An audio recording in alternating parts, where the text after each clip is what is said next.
আজ হচ্ছে স্যাটারডে, একটা হলিডে সকাল, মানে আমার ক্ষেত্রে বলছি আর কি। Hello friends, good morning, welcome back to my channel Shovanish world. আজ হচ্ছে স্যাটারডে, আমার ছুটির দিন সবাই জানেন। তবে হ্যাঁ, গত 2 সপ্তাহ ধরে শনিবারটাতে ছুটি ছিল না, যেহেতু কিছু কাজ ছিল অফিসিয়াল, সেজন্য। তো অফিসিয়াল কাজ এখন মিটে গেছে, নর্মাল যেমন স্কুল হয় সেরকমই শুরু হয়ে গেছে। তো সেজন্য আজকে হচ্ছে আমার ছুটির দিন পুরোপুরি। তো আজকে ঠান্ডাটা হচ্ছে বেশ, প্রচণ্ড কুয়াশা পড়ছে, আপনাদের দেখাচ্ছি আমি। আর এখন বাজে সকাল 8:45 মতো। আমার উঠতে আজ প্রচুর দেরি হয়ে গেছে, রাত্রিবেলা ঘুমিয়েছি অনেকটা লেট করে, ভিডিও এডিটিং এসব করতে গিয়ে অনেকটা রাত্রি হয়ে গেছিলো। আর আজকে সকালেও ঘুমটা ভেঙেছে অনেকটা দেরিতে। দরকারের সময় উঠতে হয়, কিন্তু দরকার না থাকলে আজকে তো অত কিছুই দরকার ছিল না আর সকালবেলা ওঠায়, তো সেজন্য আর ঘুমটাও ভাঙিনি। যাই হোক, তো এখন জাস্ট ফ্রেশ হয়ে একটু জানালাটা খুললাম, প্রচণ্ড ঠান্ডা আজকে, প্রচণ্ড কুয়াশা পড়ছে। তো এখন যাব একটু রান্নাঘরে একটু চা খেতে। তো আজকে উলিকট পড়েছে, দেখে বুঝতে পারছেন যে প্রচণ্ড ঠান্ডা করছে, তাই আজকে উলিকটটা পরলাম। যাই হোক, চলুন এখন তাহলে রান্নাঘরে যাই, চা খাই। মিস্টার ঘুস্তোর দিকে চা খেয়ে বেরিয়ে গেছে দোকানের দিকে, ওই একটু বাজার থেকে মাছ নিয়ে আসবে সেজন্য। আজকে দুপুরবেলা একটু বেরোচ্ছি আমরা, কোথায় যাচ্ছি অবশ্যই বলবো, আপনারা ভিডিওটি কন্টিনিউ করতে থাকুন। তো এখনকার মতো এইটুকুই। আজ সকাল থেকে কুয়াশা পড়ছে, দেখুন পুরো কুয়াশাতে ঘিরে গেছে, দেখা যাচ্ছে না দূরের জায়গাগুলো, আর তার সাথে হাওয়াও দিচ্ছে, যে পাতা নড়ছে, বুঝতে পারছেন কি কুয়াশা এসেছে আজকে। সকাল এখন 9টা পেরিয়ে গেছে, তাও প্রচুর কুয়াশা এসেছে আজকে। আর এই পাতাগুলো দেখুন শুকিয়ে গেছে, ফেলতে হবে এগুলোকে। যাই হোক, চলে এসেছি রান্নাঘরে গরম গরম চা খাওয়ার জন্য। মিস্টার ঘোষ তো চা খেয়ে অলরেডি দোকান চলে গেছে, সাথে মাছ আনতেও গেছে। আর এখানে আমার আর মায়ের জন্য শুধুমাত্র চা হচ্ছে, মা খেয়েছে আবারও খাবে। তো এই যে এটা হচ্ছে মায়ের, এটা হচ্ছে আমার, মাকে দিয়ে দিয়েছি। আর আমি এই চায়ের যে পাত্রটি, সেটা এখন জেঠিমাকে ধুতে দেওয়ার জন্য দিয়ে এলাম। জেঠিমাও চলে এসেছে কাজ করার জন্য। আর এখানে আমি চা আর 2টো ক্রিম কেক আর বিস্কিট নিয়ে বসে পড়েছি। ছুটির দিনে আমি যেহেতু একটু প্রকৃতি দেখতে দেখতে চা খাই, তো সেজন্য জানালাটা একটু সাহস করে খুললাম, বাট বেশিক্ষণ খুলে রাখতে পারলাম না, এত হাওয়া দিচ্ছিল। চলুন, চা খেয়ে ভিডিও এডিটিং সমস্ত কিছু কমপ্লিট করে এখন চলে এসেছি রান্নাঘরে, একটু তাড়াতাড়ি করে রান্না করে নিয়ে দুপুরে লাঞ্চটা কমপ্লিট করে আমরা বেরোবো। তো এখানে মাছ এনেছে, মাছ ধুয়ে দিয়েছে মা। এখন এই মাছগুলো আমি লবণ আর একটু হলুদ দিয়ে মেখে রেখে দেবো, তারপর যখন রান্না হবে তাহলে মাছগুলো নষ্ট হবে না। আর আজকের মাছগুলো খুবই সুন্দর, চারাপোনা মাছ। এই মাছগুলোর কিন্তু প্রচুর গুণ। তবে আজকে মাছে কিছুই বানাবো না, জাস্ট একটু ভাজা করে কিছু একটা করে দেব। আর এই মাছের ঝোলের কিন্তু প্রচুর গুণাগুণ রয়েছে, মানে বাড়িতে কোনো পেশেন্ট থাকলে কিন্তু এই মাছ দিয়ে ঝোল করে, পাতলা করে ঝোল করে কিন্তু খাওয়াতে পারেন, ভীষণ উপকারী। যাই হোক, এখানে মাছ তো আমি রেখে দিলাম লবণ হলুদ মাখিয়ে, ওদিকে মা ভাতও বসিয়ে দিয়েছে। এখন চলুন দেখি আর কি রান্না করা যায়। তো তারপর শুনলাম বাবা আজকে খাবে না, মাও খাবে না। বাবার আর মায়ের দুজনেরই নেমন্তন্ন রয়েছে, তো বাবাও যাবে আর মাও যাবে। আর আমরা তো বাইরে বেরোবো, তাই শুধুমাত্র আমরাই লাঞ্চ করে বেরিয়ে যাব। তো সেজন্য ভাবলাম একটা বেগুন ভেজে নেব। এই শীতকালের দিনে গরম গরম ভাত, তার সাথে অল্প একটু মুসুর ডাল, বেগুন ভাজা, মাছ ভাজা, ব্যাস আর কি চাই, এটাই যেন অমৃত। তো বেগুনগুলো একটু দেখছিলাম কোনটা ভাজবো, তো শেষ অবধি এটাই পছন্দ হলো, তো এটাই নিয়ে নিলাম। বেগুনটা এখন কেটে নিয়েছি একটু পিস পিস করে, খুব একটা পাতলা করে কাটিনি, বেশ মোটা মোটা করে কেটেছি। বেগুনগুলো আমি ভালোভাবে ধুয়ে নিয়েছি। এখন এটাতে লবণ পরিমাণ মতো, হলুদ আর অল্প একটু লঙ্কার গুঁড়ো আর তার সাথে অল্প একটু চিনি দিয়ে আমি এখন ভালোভাবে ম্যারিনেশন করে রেখে দেব, মোটামুটি ওই 10 মিনিট মতো। খাবার সময় গরম গরম ভেজে নেব, তাহলে খেতেও ভালো লাগবে। তো সেজন্য আমি এখানে লবণ হলুদ সমস্ত কিছু দিয়ে দিচ্ছি পরিমাণ মতো, আর লঙ্কার গুঁড়োটা কিন্তু অপশনাল, একটু ঝাল ঝালটা পছন্দ করি আমি, সেজন্য কিন্তু একটু লঙ্কার গুঁড়ো দিয়েছি। আর চিনিটা দিয়েছি বেসিক্যালি কালারের জন্য, চিনি দিলে দেখি কালারটা কিন্তু খুব ভালো আসে। যাই হোক, হয়ে গেছে ম্যারিনেশন, ঢাকা দিয়ে রেখে দিলাম। এদিকে আমি একটু ডাল বসাবো সবজি দিয়ে, এই যে গাজর মটরশুঁটি, শীতকালে কিন্তু এরকম সবজি দিয়ে ডাল খেতে ভীষণ ভালো লাগে। তো একটা প্রেশার কুকার নিয়ে নিয়েছি, এই প্রেশার কুকারে আমি একেবারে রান্না করে বসিয়ে দেবো, তাহলে শুধুমাত্র 2-3টে সিটি পড়লেই কিন্তু ডালটা হয়ে যাবে। খুব ঝটপট করে রান্না হয়ে যায় দেখেছি প্রেশার কুকারে রান্না করলে। তো একটু হিং ফোড়ন দিয়ে দিলাম, যেহেতু পেঁয়াজ দিলাম না সেজন্য আর কি। তো এখানে হয়ে গেছে, সমস্ত কিছু চাপিয়ে দিয়েছি ডালটা আমি। তো ডাল এদিকে হয়ে গেছে মোটামুটি, সিটি পড়ার অপেক্ষা শুধুমাত্র। আর এদিকে আমি একটা ননস্টিকের প্যান বসিয়ে দিয়েছি, এটাতে আমি বেগুনগুলো ভেজে নেব। আর খাবার সময় ভাজার সময় নেই, মোটামুটি 11টা মতো বেজে গেছে। মা তো ভাতটা করে দিচ্ছে আর আমি বাকি রান্নাগুলো করে নিচ্ছি ঝটপট করে, কারণ এদিকে তাড়াতাড়ি করে না করলে ওদিকে আমাদের লেট হয়ে যাবে। তো এই যে বেগুনগুলো আমি এখন একটা একটা করে ভেজে নেব খুব সুন্দরভাবে, আর ননস্টিকের প্যানটাতে ভাজছি, একবারে ভাজা হয়ে যাবে সুন্দরভাবে। তো এই যে এখানে ভেজে নিচ্ছি বেগুনটা, বেগুন ভাজা হয়ে গেলে আমি মাছগুলো ভেজে নেব। চলুন এদিকে বেগুন ভাজাটা হোক ততক্ষণে, আর ততক্ষণে আমি ড্রেসটা রেডি করে নিই। তো ওদিকে ড্রেস রেডি করে চলে এসেছি, বেগুনও মোটামুটি ভাজা হয়ে গেছে, একবার করে উল্টে পাল্টে করে ভেজে নিয়েছি আমি। একটু পোস্ত ছড়িয়ে দিলাম ওপর থেকে, সুন্দর লাগে কিন্তু তাহলে দেখি খেতে। আর মিস্টার ঘোষও কিন্তু এই ওপর থেকে পোস্ত ছড়িয়ে দিলে ভাজাভুজি খেতে বেশ পছন্দ করে, যদিও এমনিতে স্পাইসি খাবার এরকম ভাজাভুজি খেতেও এমনিতেই বেশি ভালোবাসে। যাই হোক, বেগুন ভাজা তো হয়ে গেল, একটা পাত্রে তুলে রেখে দিচ্ছে। এখন ভেজে নেব এই ননস্টিকের প্যানটাতেই মাছগুলো। একটু তেল দিয়ে দিলাম, আরও একটু বেশি করে দিলাম আর কি, যেহেতু 4টে মাছ রয়েছে সেজন্য। তো চলুন এখন তেলটা গরম করে মাছগুলো ঝটপট করে ভেজে নিই। 2টো মাছ আমরা খেয়ে নেব, আর 2টো মাছ রেখে দেবো। বাবার মা তো খাবে না আজকে, তো সেজন্য মাছ 4টে তো আর লাগবে না, 2টো রান্না করে নিচ্ছি আর 2টো রেখে দেবো। তবে ভেজেই রেখে দেবো, আমরা যেহেতু ফ্রিজে রাখি না, ফ্রিজটা আমাদের নিরামিষ রয়েছে, তো সেজন্য মাছগুলো ভেজেই রাখতে হবে, কাঁচা তো আর থাকবে না।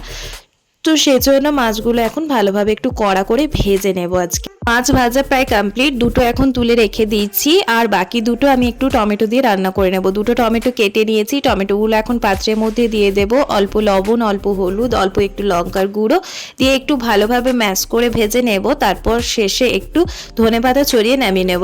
এভাবে রান্না করে দেখতে পারেন, বেশ ভালো লাগে, একটু তন্দুরি তন্দুরি ফিল আসে। যাই হোক, রান্না কমপ্লিট। ভাত, এখানে রয়েছে আলু মাখা, এখানে তো রয়েছে বেগুন ভাজা, তার সাথে রয়েছে সবজি দিয়ে মুসুর ডাল, আর এর সাথে রয়েছে ওই যে টমেটো মাছ দিয়ে একটু ভেজেছিলাম, এই দেখুন বেশ ভাজা ভাজা করে নিয়েছি, সুন্দর লাগে কিন্তু, আপনারা করে দেখতে পারেন, তন্দুরি তন্দুরি ফিল আসে পুরো, গরম ভাতের সাথে অসম্ভব সুন্দর লাগে। রান্নাটা কমপ্লিট, চলুন এখন গ্যাসটা পরিষ্কার করে নিই। আমি তো রান্নার পরপরই গ্যাস পরিষ্কার করে নিই, তো সেজন্য গ্যাসটা কেন পড়ে থাকে, গ্যাসটাও পরিষ্কার করে নিচ্ছি। চলুন গ্যাস পরিষ্কার হয়ে গেলে জল গরম চাপিয়ে দিয়ে স্নানটা করে নেব। তো আমার রান্নাতে কমপ্লিট, তার সাথে আমার রান্নাঘরের সমস্ত কাজও কমপ্লিট।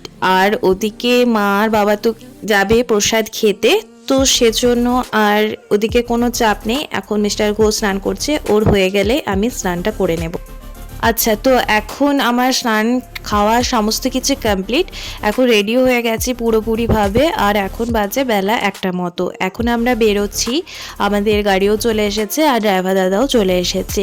তো মাও আমাদের সাথে যাচ্ছে, মা আর বাবার যেখানে নেমন্তন্ন রয়েছে একটা আশ্রমে, তো সেই আশ্রমটা আমাদের যাওয়ার পথেই পড়বে, তো সেখানের জন্য মাকে নামিয়ে দেব। আর বাবা তো দিক থেকে চলে যাবে দোকান থেকে, তো সেজন্য আমরা এখন সবাই মিলে বেরিয়ে পড়ছি।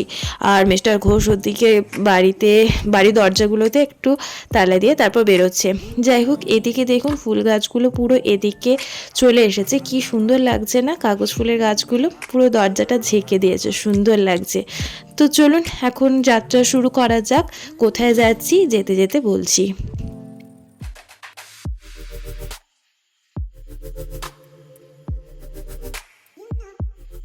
তো চলে এসেছে মায়ের গন্তব্যস্থল, আর এখানে বাবাও দাঁড়িয়ে আছে, আর আমি আর মিস্টার ঘোষ এখন যাচ্ছি।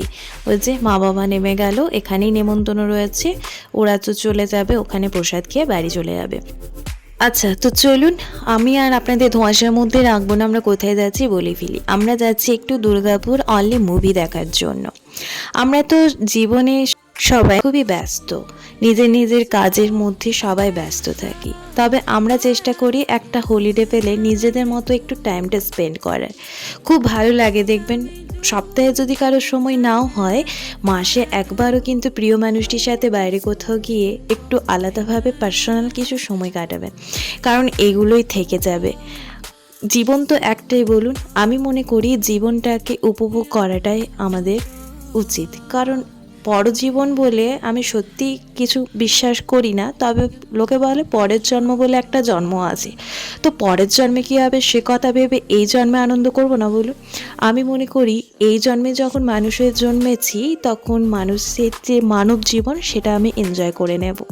তাই চেষ্টা করি প্রিয় মানুষটির সাথে একটু আলাদাভাবে সময় কাটানোর। এখন আমাদের সুযোগও রয়েছে, সময়ও রয়েছে। পরে হয়তো সুযোগ থাকবে, সময় থাকবে না, বা সময় থাকবে, সুযোগ থাকবে না। তো সেরকম পরিস্থিতিতে শুধু আফসোস করা ছাড়া তো আর কিছুই থাকবে না। তো সেজন্য জীবনে আফসোস করা বাদ দিয়ে আমার মতে বলে জীবনে যখন সময় সুযোগ দুটোই রয়েছে তখন সেটাকে কাজে লাগিয়ে এনজয় করা, জীবনটাকে উপভোগ করাই বেটার। যাই হোক, অনেক কথা বলে ফেললাম। গল্প করতে করতে পৌঁছে গেছি আমরা সিনেমা হলে। এটা ছিল বেনাচিতিতে, SVF সিনেমা যেটা রয়েছে ম্যাক্সের ওপরে 5 তলাতে। তো সেখানে আমাদের এই সিনেমা হলটি রয়েছে। তো চলে এসেছি আমরা, এখন নিজেদের সিট নিয়ে নিয়েছি, মানে খুঁজে পেয়ে গেছি। আর এই যে দাদাটাকে দেখছেন, এনারা কিন্তু এখানে অর্ডার নিচ্ছেন যদি কিছু খাবার অর্ডার করতে চান। তো আমরা একটা পপকর্ন অর্ডার করেছিলাম বড়টায়। তো এটার প্রাইস নিয়েছিল 210 রুপিস। এখানে তো যে কোনো খাবার বা জলের প্রচুর দাম নেই, সেটা তো আপনারা কম বেশি সবাই জানেন। কৃতকর্মের ফলে বদলে গেল প্রধানের ঠিকানা, মানে অট্টালিকা থেকে জেলের কুঠুরিতে। আর দীপক প্রধান, তারও হলো ঠিকানা বদল, মানে ট্রান্সফার। তো আপনারা তো এতক্ষণে বুঝেই গেছেন যে আমরা কোন সিনেমা দেখতে গিয়েছিলাম। আমরা গিয়েছিলাম প্রধান সিনেমাটি, খুবই সুন্দর। আমি পার্সোনালি বলতে পারি সিনেমাটি আমাদের কিন্তু খুবই ভালো লেগেছে। আপনারা যদি ভাবছেন যে যাবেন কি যাবেন না, তো আমার মতে বলে সিনেমাটা একবার দেখে আসুন।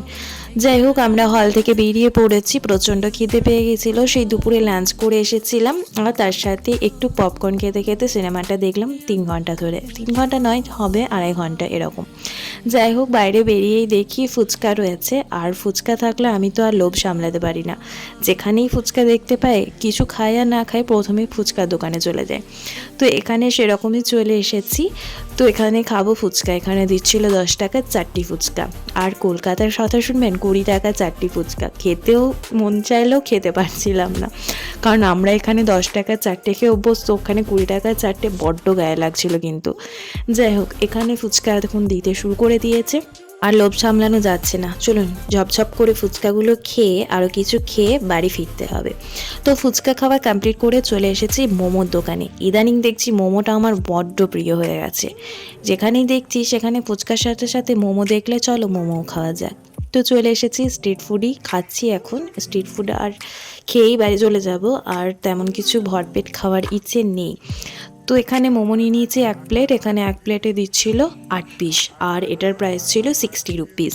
তো ভালোই করেছিল। তবে এখানে আমি একটা অন্য জিনিস দেখলাম, সেটা হচ্ছে মোমোর সাথে একটু স্যালাড দিচ্ছিল, যেটা আমি আজ পর্যন্ত কোথাও দেখিনি। মানে এত জায়গায় মোমো খেয়েছি, কোথাও কিন্তু স্যালাড দেয়নি। তো যাই হোক, মোমোটা ভালোই করেছিল, স্টাফিংটাও ভালোই ছিল। তো খাওয়া দাওয়া সমস্ত কিছু কমপ্লিট করে স্ট্রিট ফুড খেয়েই আমরা বাড়ি ফিরে যাচ্ছি। বাড়ি গিয়ে ডিনার কমপ্লিট করব। আর বাইরে ডিনার কমপ্লিট করা কোনো ইচ্ছে নেই, কারণ মোমো ফুচকা পপকর্ন খেয়েই পেটটা ভরে আছে।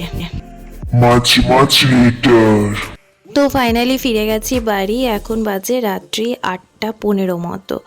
তো চলুন এখন একটু ফ্রেশ হয়ে রেস্ট করতে হবে। সারাদিনের জার্নি বুঝতেই পারছেন, সেই দুপুরবেলা থেকে বেরিয়েছিলাম, এখন রাত্রি 8:15 মতো বাজে, মানে প্রায় মাঝরাত্রি শীতকালের দিনে। তো আজকের ব্লগটা তাহলে এখানে শেষ করছি। ব্লগটি যদি কিছু ভালো লেগে থাকে অবশ্যই একটা লাইক, কমেন্ট অ্যান্ড শেয়ার করে দেবেন। আর আমার চ্যানেলে নতুন সদস্য হয়ে থাকলে চ্যানেলটি সাবস্ক্রাইব করে পাশে থাকবেন। দেখা হচ্ছে খুব তাড়াতাড়ি নতুন একটি ভিডিওর সাথে। ততক্ষণ পর্যন্ত সবাই ভালো থাকুন, সুস্থ থাকুন। শুভরাত্রি, ধন্যবাদ।